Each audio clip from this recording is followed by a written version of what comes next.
अनुभवा एक तरी होवी संतांची।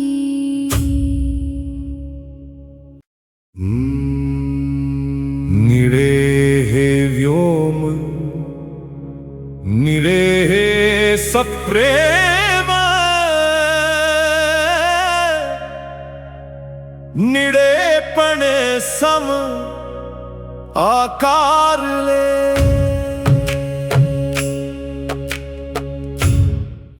नमस्कार. अनुभवा एकतरी ओवी संतांची या माझ्या मालिकेमध्ये सगळ्यांचं मनपूर्वक स्वागत. सोमवार आणि गुरुवार असे 2 दिवस आपण ओव्यांसाठी ठेवले. बघूया एक महिना प्रेक्षकांच्या वतीनं काय प्रतिसाद मिळतोय तो. सतत कॉमेंट्स येत आहेत की हा उपक्रम रोज सुरू ठेवा.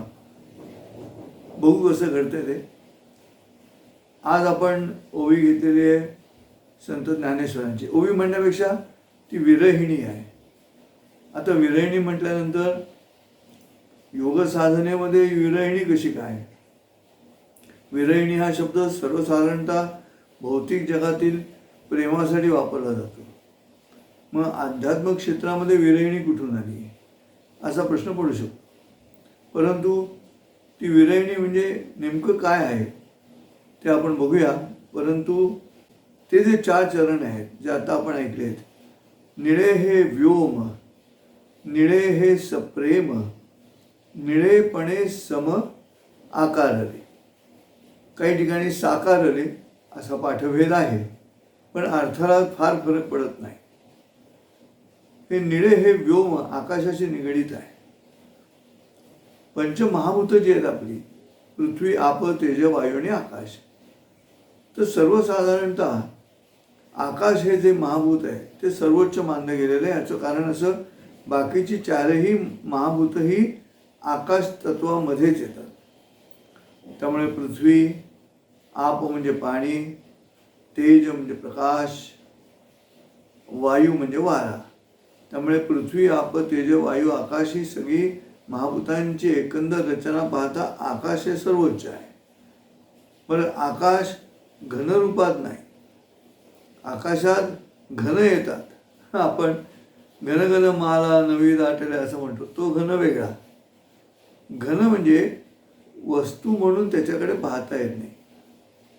आकाश आपल्या डोळ्यानं दिसतं, क्षितिज आपल्या डोळ्यानं दिसतं. आपण क्षितिजाच्या दिशेने जातो, पण तसं क्षितिजही पुढे जात राहतं, म्हणजे ते आपल्या आवाक्यात येत नाही. आणि आकाश मंडप आणि पृथ्वी आसन ही भूमिका घेऊन संत तत्वज्ञ ज्ञानेश्वरांनी आकाश महाभूताकडे बघितलेला आहे. अद्वैत साधत असताना ईश्वराबरोबर, त्या आध्यात्मिक शक्तीबरोबर हे अद्वैत आकाश स्वरूपाबरोबर साधलं जातं. कारण ती जी अज्ञात अज्ञेय शक्ती आहे, जिला आपण पराप्रकृती म्हणतो. अपरामाया होय अचेतन आणि पराप्रकृती मानस सचेतन. तर ती सचेतन जी आहे सृष्टी, ती परमेश्वराची आहे. ती त्या अलौकिक शक्तीची आहे, ज्या शक्तीच्या माध्यमातून हे सगळं विश्व निर्माण होतं. आणि मग ती शक्ती आकाशस्थ आहे. आकाशस्थ अशासाठी आहे की बाकीची 4 महाभूत त्या मूळ आकाश तत्वाच्या आधिपत्याखाली येतात. आणि म्हणून भारतीय अध्यात्मामध्ये परमेश्वराची जी कल्पना आहे, ती परमेश्वराची कल्पना मानवी मनातून जन्माला आली. परमेश्वराची रूपं आपण निर्माण केली. पण ही निर्माण करत असताना असं लक्षात येतं आपल्या की परमेश्वराची जी कांती आहे, शरीर जे आहे ते मात्र सगळं आकाशाच्या रंगांशी निगडीत आहे. त्यामुळे ते निळं आहे, सावळं आहे, काळं आहे. त्यामुळे ही नीट समजून घ्यायची प्रक्रिया आहे. निसर्ग देवता म्हणून बघत असताना तुम्हाला आकाशाकडेच बघायला लागतं. आणि म्हणून या पृथ्वीतलावरची कुठचीही संस्कृती घेतली आणि ती त्या अज्ञेयाला, अज्ञात शक्तीला जेव्हा आवाहन करते, ते आवाहन नेहमी आकाशाकडे बघूनच असतं. तुम्ही कुठचाही धर्म, कुठचीही संस्कृती या पृथ्वीतलावरती जमिनीकडे बघून हे देवा असं म्हणत नाही. समुद्राकडे बघून वेगळी देवता मानतो समुद्राला, पण हे देवा नाही. अंतिम देवा जे आहे ते वर आणि आकाशात आहे, ते आभाळात आहे. आणि म्हणून निळे हे व्योम, व्योम म्हणजे आकाश. आता निळे हे व्योम आकाशस्थ अनुभूती घेतलेल्या संत तत्वज्ञ ज्ञानेश्वरांच्या मनामध्ये विरहिणी आहे. कशी आहे ती अनुभूती? निळे हे सप्रेम, सगळ्यांना सांभाळून घेणार आहे, सगळ्यांना आपल्या आकाशाचा पदर असेल तर पदराखाली घेणार आहे, आकाशाचं छत्र आहे आपल्या डोक्यावरती, आणि ते सगळ्या पृथ्वीला, सगळ्या सृष्टीला घेतं. नुसती हीच पृथ्वीची सृष्टी नव्हे, या सृष्टीच्या बाहेर असलेल्या सृष्टीलाही घेतं. ते सगळ्यांना सामावून घेणारी जी वृत्ती आहे ती वृत्ती प्रेमाचीच असू शकते. ती क्रोधाची, असूयेची, ती शत्रुत्वाची असू शकत नाही. आणि म्हणून निळे हे व्योम, निळे हे सप्रेम, निळेपणे सम, सम म्हणजे सगळीकडे सारखं आहे. सगळीकडे सारखं या अनुषंगाने आहे की शेवटी आकाश म्हणजे काय? पृथ्वीचा जो गोल आहे त्या पृथ्वीच्या गोलाभोवती हवा आहे. त्या हवेचं आवरण आहे एका विशिष्ट मर्यादेपर्यंत, आपण त्याला ओझोन म्हणतो. प्राणवायूचा जो संपूर्ण परिघ आहे, जी परिधी आहे, ती परिधी आहे हवेची आहे.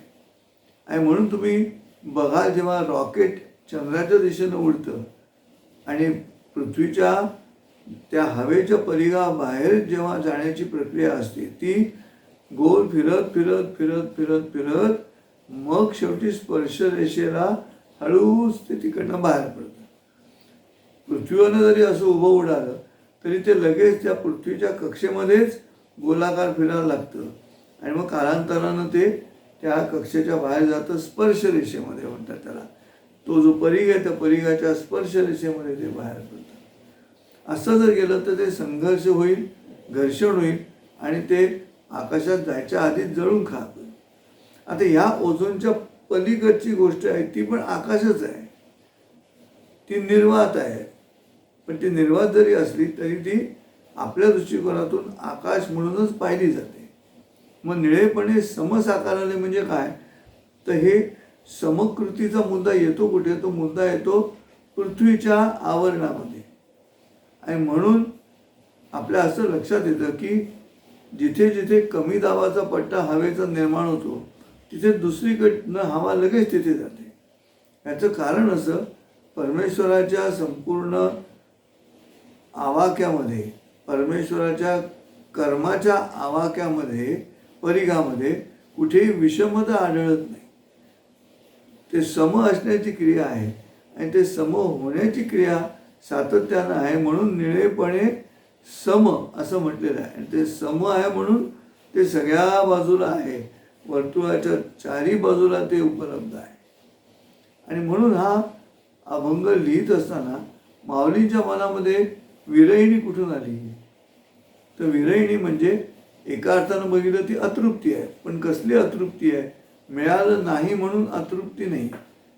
परमेश्वराच्या रूपाशी तादात्म्य पावल्यानंतर ते तादात्म्य पावलेलं आहे, अद्वैतात गेलेलो आहे, मी परत द्वैतात येतो की काय? कारण त्या अद्वैताचाच इतका मोह आहे, अद्वैताचीच अनुभूती इतकी आकर्षक आहे की तिथेच विरघळून जावं अद्वैतामध्येच. आणि ती अद्वैतामध्येच विरघळून जाण्याची प्रक्रिया तुटू नये या भीतीपोटी जी अतृप्ती मनामध्ये आहे, भयापोटी जी अतृप्ती आहे, त्याला विरहिणी म्हटलेलं आहे. आणि म्हणून विरहिणी म्हणजे काय? तर एकदा परमेश्वराशी माझं नातं जुळल्यानंतर ते तुटू नये अशी मनातली जी भावना आहे ती भावना विरहिणीची आहे. मग तिथे विरहिणी कशी आली? तर सातत्याचा मुद्दा आला.